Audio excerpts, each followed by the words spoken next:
Welcome to Uncensored Conservatism, episode number 49. Today we're going to take a look at white privilege and employment. Okay, so unlike the past, blacks are found in all sectors of the American labor force, from pizza makers to cleaning personnel to professionals like doctors, lawyers, and businessmen. You first have to confront whether diversity in the workplace is in fact desirable. Now, some studies show that a diverse workforce increases profits compared to a homogeneous workforce. I guess it depends on the nature of that workforce. Certainly, a diversity of views, not skin color, works in a corporate boardroom if they're talking about that type of diversity, but they're not. Of course, the discussion would not be complete without that of affirmative action, which was started by this man, John Kennedy, through an executive order. In its simplest form, businesses were to take affirmative action to hire underrepresented people. Now, I'm only going to talk about blacks in this context.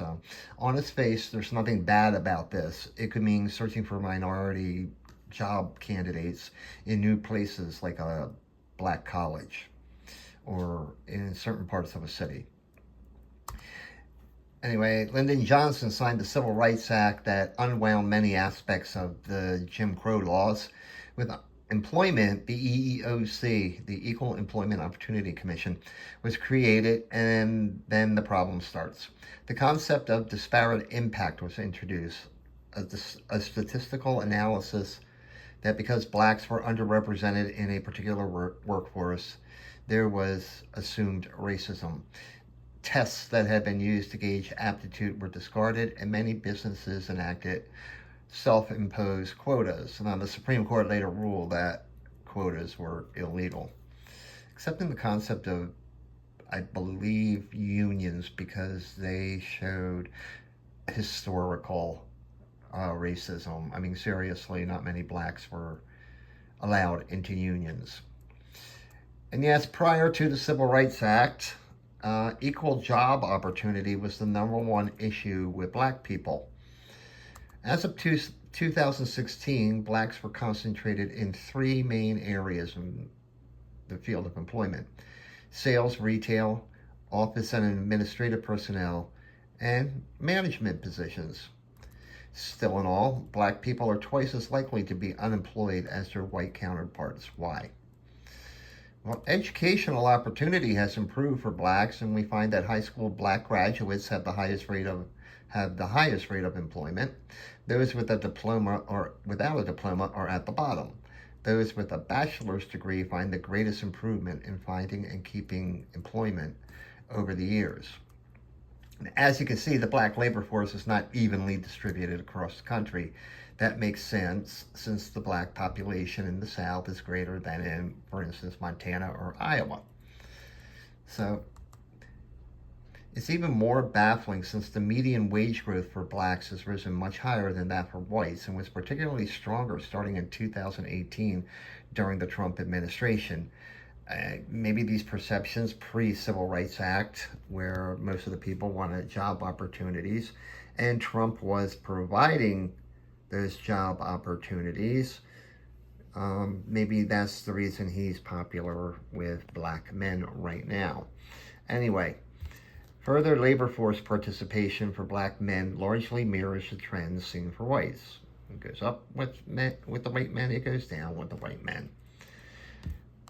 Now, as you can see here, the black employment exceeds the overall numbers in the education health fields, so they're overrepresented, transportation utilities field, and public administration. If anything, blacks are overrepresented in some of the more high-paying education and health fields, but we'll see about that in a minute. Black participation in the labor force also exceeds that of whites until one reaches the age of 45. Then whites overtake blacks. 65 years and older, very minimal number of whites are in the labor force, although there are still some blacks. Even still, with the rising black overall population as a percentage of the total, Their employment rate is almost the lowest of any ethnic group here. Um, but still in all, the differences between blacks and whites is only 0.4%. So if anything, this illustrates that the growing Hispanic, particularly Mexican American population, is taking away jobs from both black and whites. Now, over the years, whether through affirmative action, laws, or a better educated black person, blacks have made tremendous strides in all areas of employment. However, they will point out that, for example, in the healthcare field, as this chart shows, they are concentrated in the lower paying strata of that field. 67% of doctors in this country are not black, and only 10% are. Why is that? It's never really explained. And it's not like medical schools are turning away black applicants. So it's one of three things. They're being crowded out by other ethnicities. That may be possible since the Asian population in the United States is not as large as that of the black population, yet 10% of doctors are Asian. Or two, they're unqualified to meet the rigors of a medical education. Or three, they simply opt out against it, and it's a personal choice not to become a doctor. Now, I know a few people satisfied with their pay. Still, a majority of all people are 55% satisfied, but blacks only 38. And this study was only of professionals, by the way. In the workforce, blacks are more apt to report they are not considered in the decision-making processes. In short, it could simply be perceptions perpetuated by accusations of white privilege and institutional racism being thrown about. You know, do they say anything? I mean, what are their suggestions here? Now, this is a disturbing trend if true, because blacks as a percentage of the United States population and thus workers is gradually increasing. Now, as mentioned previously, by 2019, blacks and whites were graduating from high school at about the same rate. So we can't blame education. Again, it's perceptions within the black community, egged on by diversity, equity, and inclusion professionals. 57% of blacks say they've been discriminated against in pay or promotion, and 56% say the same when applying for a job. And those are the two biggies there. Well, interacting with police is another one we'll get to. And despite a plethora of government programs to establish, foster, and grow black businesses, there are only 2.6 million black-owned businesses of the total 27.6 million businesses in this country. Now, obviously, a criminal record affects whether you get a job or not. I find this graphic from a black reporter rather disingenuous. I mean, what was the crime they committed? Do I want to hire a cashier who has a criminal record involving theft? Do I want my employee interacting with customers who has a history of assault? You can throw this out that they're twice as likely not to be called back for an interview or get the job simply because they're black, but we don't, and have a criminal record, but we don't know what the crimes were. Now, I find this graphic really interesting. I mean, blacks speak English, right? Not all Asians speak English. I mean, you go into a 7-Eleven, you're going to get, "Can I help you with the..." Sometimes you go into a store and you get nothing but Spanish people there. Anyway, Asian businesses taking about $4.5 more receipts than black-owned businesses, and their population doesn't even approximate that of black people. So, I mean, do Asians know how to run a business better than their black counterparts? I don't know. And if this is systemic racism and workforce discrimination, it's not showing up in the EEOC complaints. As the unemployment rate dropped, so did the numbers of overall complaints filed. And that is particularly true for blacks.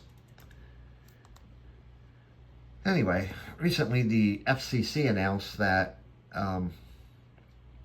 licensed broadcasters had to report their ethnic makeups. Apparently they're looking for disparate impact in increasing the number of black radio and television broadcasting. The fact is, these stations appeal only to a sliver of the overall population. I mean, not even all black people watch black shows or listen to black radio. Now, the FAA is doing away with a widely regarded test for air traffic controllers because they say it discriminates against blacks. There's not enough black air traffic controllers.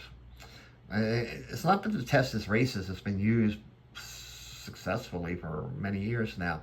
It's just that there's a shortage of black air traffic controllers. Anyway, it's no longer called affirmative action, folks, but it certainly does exist.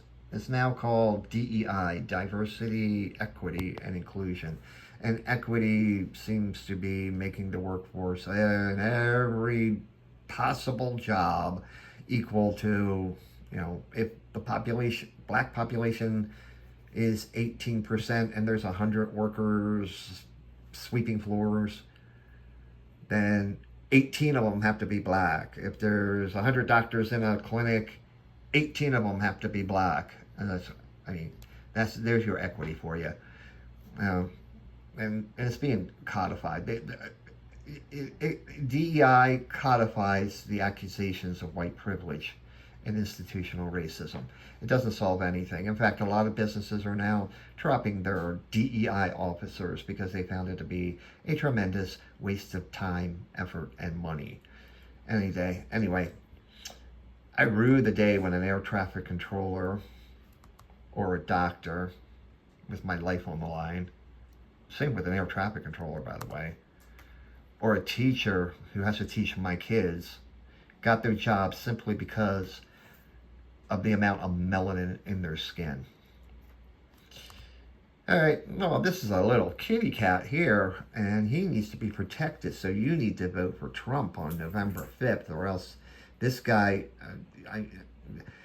this is like the veal of cats to the Haitian gangs in Springfield, Ohio, and elsewhere.